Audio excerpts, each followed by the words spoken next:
जय Hind friends, double A academy में आपका स्वागत है। और आज हम पिछले वीडियो में जो हम आपको पढ़ाए थे प्रकाश का परावर्तन, उसमें हमारा आज तीसरा लेक्चर है। आज हम कुछ टॉपिक को कवर करे थे जो पिछले वीडियो में आपको हम बताए थे। जो हमारा अगला टॉपिक है गोली दर्पण से संबंधित परिभाषाएं हमें पढ़ना था। हमने पिछली वीडियो में आपको पढ़ाया था प्रकाश के परावर्तन के नियम। आइए शॉर्ट रिवाइज कर लेते हैं इसे। प्रकाश के परावर्तन के हमने आपको दो नियम बताया था। पहला जो नियम है, आपतित किरण, परावर्तित किरण तथा आपतन बिंदु पर डाला गया अभिलंब तीनों एक ही तल में होता है। दूसरा जो हम आपको नियम बताए थे वो आपतन कोण सदैव परावर्तन कोण के बराबर होता है। आपतन कोण को I से और परावर्तन कोण को R से प्रदर्शित करते हैं। आपतन कोण कोण I, परावर्तन कोण R आपस में एक दूसरे के बराबर होते हैं। पहला नियम क्या है? आपतित किरण, परावर्तित किरण तथा आपतन बिंदु पर डाला गया अभिलंब तीनों एक ही तल में होता है। ध्यान से देख लीजिए एक बार फिर से। आपतित किरण, परावर्तित किरण, आपतन बिंदु पर डाला गया अभिलंब तीनों एक ही तल में होता है। इसके बाद हम आपको दर्पण के बारे में बताए थे। दर्पण किसे कहते हैं? यदि किसी कांच के पारदर्शी पृष्ठ या कांच ले सकते हैं या कोई भी ऐसा वस्तु ले सकते हैं जो कि पारदर्शी हो, किसी पारदर्शी माध्यम तल के एक पृष्ठ पर कलई अथवा लाल ऑक्साइड का लेप करके दूसरे पृष्ठ को परावर्तक पृष्ठ बना दिया जाए तो ऐसे में जो निकाय बनता है उसे हम दर्पण कहते हैं। फिर से बता दीजिए दर्पण किसे कहते हैं? तो किसी पारदर्शी पृष्ठ के एक तरफ कलई कर दी जाए और दूसरे पृष्ठ को परावर्तक पृष्ठ बना दिया जाए तो इस प्रकार से जो निकाय बनेगा उसे हम दर्पण कहेंगे। दर्पण जो होता है आकृति के अनुसार दो प्रकार का हम बताए थे आपको, समतल दर्पण और गोलीय दर्पण। समतल दर्पण में एक पृष्ठ इसका परावर्तक पृष्ठ होता है, दूसरा जो पृष्ठ होता है उसे कलई किया गया है। इस प्रकार से जो दर्पण बनता है उसे हम समतल दर्पण। अगला जो हम आपको बताए थे गोलीय दर्पण के बारे में। गोलीय दर्पण किसे कहते हैं? तो गोलीय दर्पण किसी खोखले गोले के एक पृष्ठ को अगर काट दिया जाए और दूसरे पृष्ठ को परावर्तक पृष्ठ बना दिया जाए तो इस प्रकार से जो दर्पण बनेगा उसे गोलीय दर्पण कहते हैं। गोलीय दर्पण किसे कहते हैं? तो किसी खोखले गोले के एक पृष्ठ को काट दिया जाए अथवा किसी खोखले गोले को एक पृष्ठ को काटकर दूसरे पृष्ठ को परावर्तक पृष्ठ बना दिया जाता है तो इस प्रकार से जो दर्पण बनेगा उसे गोलीय दर्पण कहेंगे। यह दो प्रकार का होता है, एक होता है अवतल दर्पण, दूसरा है उत्तल दर्पण। अवतल दर्पण हम आपको बताए थे कि ऐसा दर्पण जिसका परावर्तक पृष्ठ अंदर की तरफ दबा होता है तथा बाहरी तल कलई किया गया हो, इस प्रकार से जो दर्पण बनेगा वो हमारा अवतल दर्पण। दूसरा जो हम आपको बताए थे उत्तल दर्पण के बारे में कि ऐसा दर्पण जिसका आंतरिक पृष्ठ जो अंदर की तरफ दबा हुआ भाग है वो कलई किया गया रहता है और बाहरी पृष्ठ से प्रकाश का परावर्तन होता है। ऐसे जो दर्पण को हम उत्तल दर्पण कहेंगे। दर्पण किसे कहेंगे? तो यदि किसी कांच के खोखले गोले को काटकर उसके एक पृष्ठ पर चांदी की पॉलिश या कलई कर दी जाए तो इस प्रकार से प्राप्त दर्पण को हम गोलीय दर्पण। उत्तल दर्पण किसे कहेंगे? ऐसा दर्पण जिसका आंतरिक पृष्ठ कलई किया गया हो, बाहरी पृष्ठ से प्रकाश का परावर्तन होता हो, इस प्रकार से जो दर्पण बनेगा उसे उत्तल दर्पण। अवतल दर्पण किसे कहेंगे? ऐसा दर्पण जिसका बाहरी पृष्ठ कलई किया गया हो, अंदर वाले पृष्ठ से प्रकाश का परावर्तन होता हो, इस प्रकार से जो दर्पण बनेगा उसे हम अवतल दर्पण कहेंगे। इसके बाद हमको आज पढ़ना था गोलीय दर्पण से संबंधित कुछ परिभाषाएं होती हैं। इसको जानना आपके लिए बहुत जरूरी है क्योंकि आगे जब आप दर्पण से परावर्तन, जब आप किसी अवतल दर्पण या उत्तल दर्पण से जब आप परावर्तन के नियम पढ़ेंगे तथा उससे जितनी स्थितियां बनती हैं परावर्तन के बाद, उस प्रकार से उसे समझने के लिए और इस प्रकार गोली दर्पण से संबंधित परिभाषाएं आपके लिए बहुत जरूरी होंगी। तो पहला जो इसमें है आपका दर्पण का ध्रुव, दर्पण का पोल, ध्रुव किसे कहते हैं। तो आइए ध्रुव के बारे में समझते हैं। दर्पण का ध्रुव, तो दर्पण का हम आपको दिखाए थे, ये हो गया अवतल दर्पण, ये आपका हो गया उत्तल दर्पण, इस प्रकार से अवतल दर्पण और ये उत्तल दर्पण। अवतल दर्पण में आपका बाहरी पृष्ठ जो था कलई किया गया था, और उत्तल दर्पण में आपका आंतरिक पृष्ठ जो था वो कलई किया गया था। इसमें बाहरी पृष्ठ से प्रकाश का परावर्तन होता है, इसमें आंतरिक पृष्ठ से प्रकाश का परावर्तन होता है। इसका नाम भी लिख देते हैं अवतल, अवतल दर्पण। ये जो है आपका उत्तल दर्पण, आपका जो है उत्तल दर्पण। तो हमें क्या समझना था, पोल के बारे में, दर्पण के पोल, ध्रुव के बारे में। तो ध्रुव देख सकते हैं किसी खोखले गोले के, किसी परिभाषा में आप क्या बोलेंगे कि किसी खोखले गोले के परावर्तक पृष्ठ, ये जो है आपका ये पूरा जो पृष्ठ दिखाई दे रहा है ये है परावर्तक पृष्ठ। तो किसी खोखले गोले के परावर्तक पृष्ठ के मध्य बिंदु को दर्पण का ध्रुव कहते हैं। इसे P से प्रदर्शित करते हैं, डिनोट करते हैं। दर्पण का ध्रुव फिर से बता दीजिए आप। तो दर्पण का ध्रुव किसे कहेंगे कि किसी खोखले गोले के परावर्तक पृष्ठ के मध्य बिंदु को दर्पण का ध्रुव कहते हैं। इसे P से प्रदर्शित। इसमें दर्पण का ध्रुव देख लीजिए कि किसी खोखले गोले के, इसे आगे बढ़ा दिया जाए अगर, ये इस प्रकार से गोला बन गया, इसको भी आगे बढ़ा दिया जाए तो ये इस प्रकार से गोला बन गया। यही बता रहा है कि किसी खोखले गोले के ये परावर्तक पृष्ठ के मध्य बिंदु को दर्पण का ध्रुव कहेंगे। इसमें क्या है, किसी खोखले गोले के परावर्तक पृष्ठ के मध्य बिंदु को दर्पण का ध्रुव, पोल कहेंगे इसे। इसके बाद आपका जो नेक्स्ट हेडिंग है वो है, आपका जो नेक्स्ट हेडिंग है वो है वक्रता केंद्र। वक्रता केंद्र के बारे में आपको बताना है, वक्रता केंद्र किसे कहते हैं। तो आइए उसी चित्र पर हम दोबारा से चलते हैं और आपको इसी पर हम वक्रता केंद्र को दिखाते हैं। वक्रता केंद्र किसे कहेंगे, देख लीजिए। तो ये गोली दर्पण खोखला गोला है, तो इस परिभाषा में आप कैसे बोलेंगे कि किसी खोखले गोले का, किसी खोखले गोले के परावर्तक पृष्ठ के मध्य बिंदु का हम ध्रुव कहते हैं। किसी खोखले गोले के उसके केंद्र को, उसका जो केंद्र है उसके केंद्र को हम वक्रता केंद्र कहेंगे। इसे C से डिनोट करते हैं, इसे हम C से डिनोट करते हैं। फिर से देख लीजिए, गोलीय दर्पण का परावर्तक पृष्ठ जिस खोखले गोले का बना होता है उसके केंद्र को दर्पण का वक्रता केंद्र कहेंगे। वक्रता केंद्र किसे कहेंगे आप बता दीजिए फिर से हमें, कि गोलीय दर्पण जिस खोखले गोले का बना होता है उस गोले के केंद्र को वक्रता केंद्र कहेंगे। इसे C से डिनोट करते हैं। पोल बताए थे आपको कि गोलीय दर्पण जिस खोखले गोले का बना होता है उसके परावर्तक पृष्ठ के मध्य बिंदु को पोल कहेंगे, और गोलीय दर्पण जिस खोखले गोले का बना होता है उस गोले के केंद्र को वक्रता केंद्र कहेंगे। इसमें आप देख लीजिए यहाँ पर जो है C, गोलीय दर्पण का परावर्तक पृष्ठ जिस खोखले गोले का बना होता है उसके केंद्र को हम वक्रता केंद्र कहेंगे। इसे C से डिनोट करते हैं। इसके बाद जो हमारा अगला हेडिंग है वो है वक्रता त्रिज्या।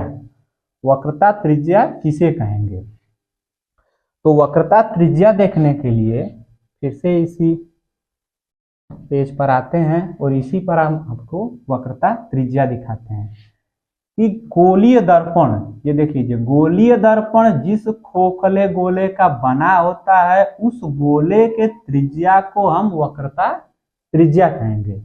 गोलीय दर्पण जिस खोखले गोले का बना होता है उस गोले के त्रिज्या को वक्रता त्रिज्या कहेंगे। इसे स्मॉल आर से प्रदर्शित करते हैं।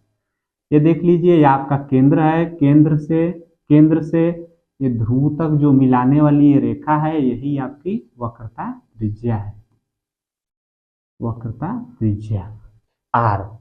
इसमें देख लीजिए, यहाँ पोल है, यहाँ पोल है, ये वक्रता केंद्र आपका हो गया। वक्रता केंद्र और ध्रुव को मिलाने वाली रेखा वक्रता त्रिज्या। या ये भी बोल सकते हैं कि पोल और सी को मिलाने वाली रेखा को हम वक्रता त्रिज्या कहेंगे।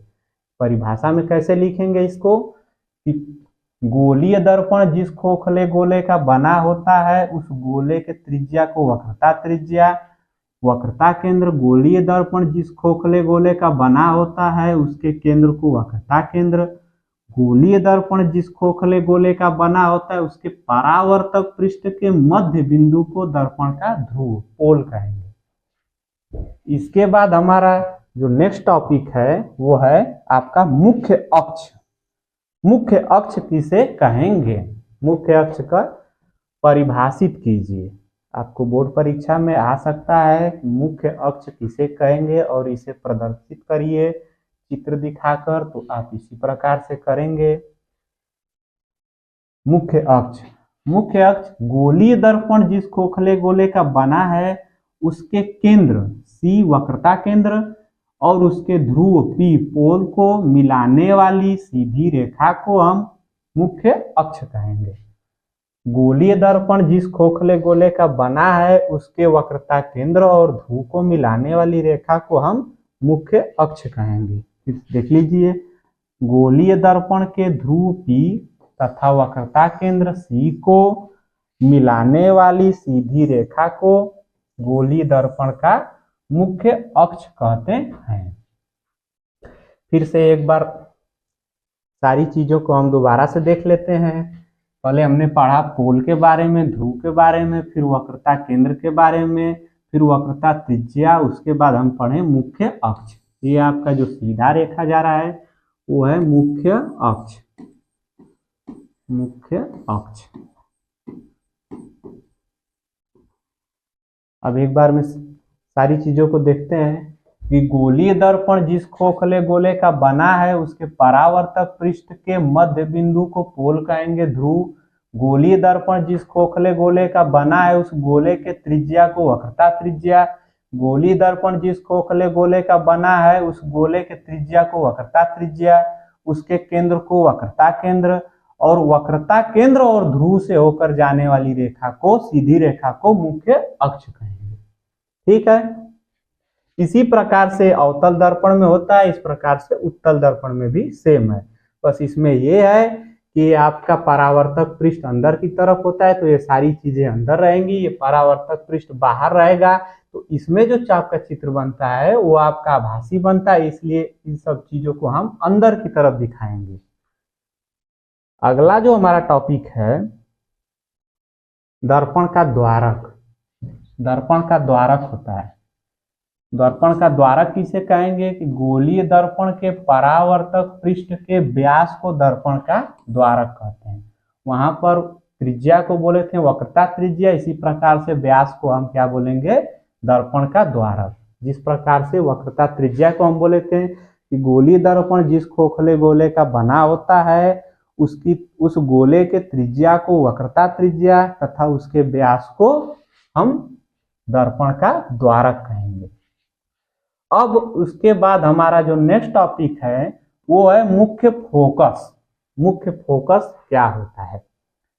मुख्य फोकस के बारे में आप इसी चित्र से समझ सकते हैं कि मुख्य फोकस किसे कहते हैं।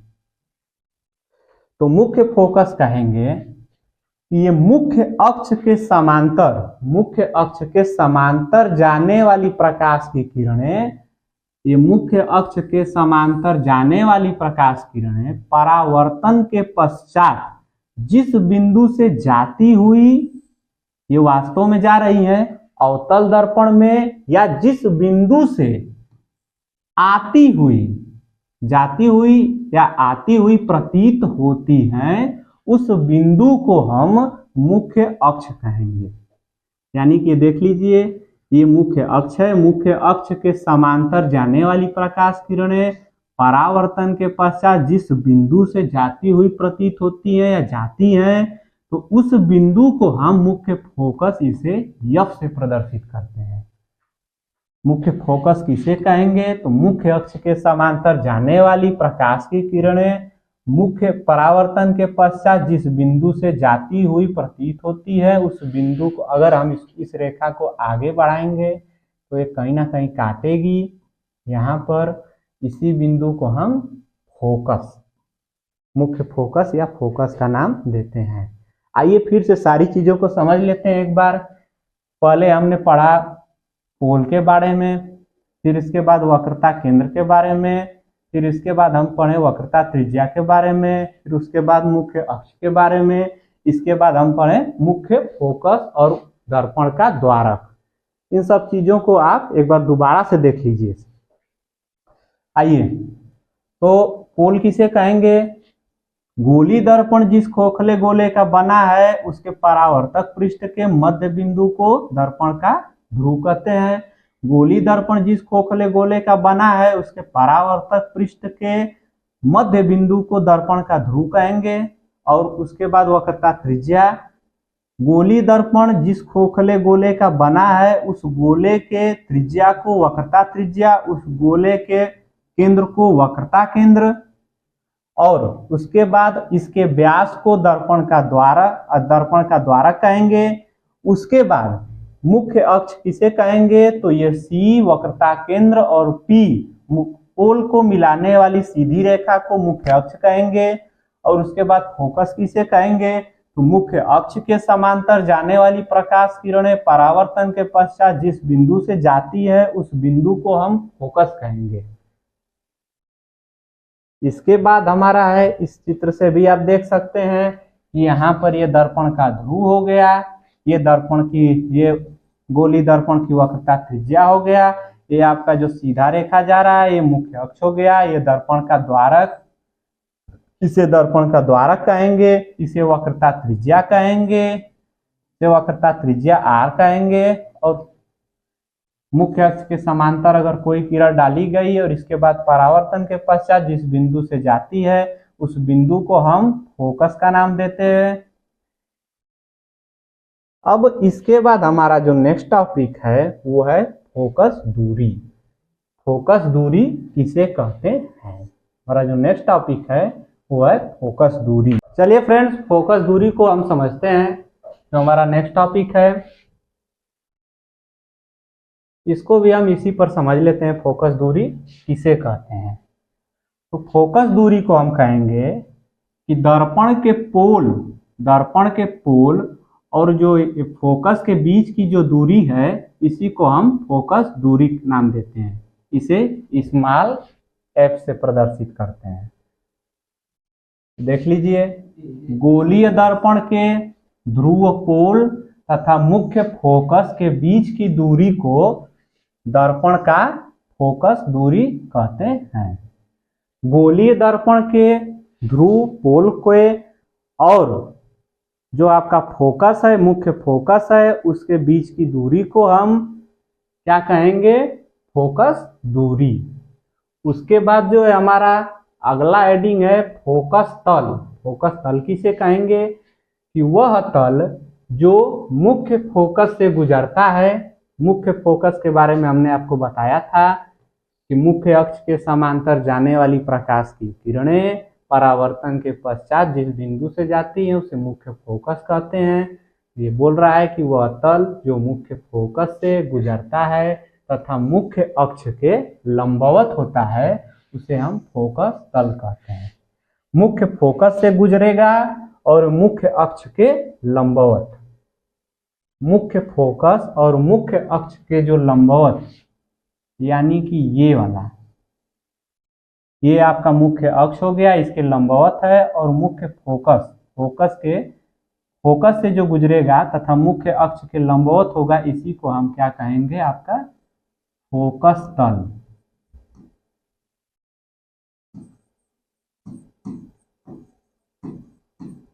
फोकस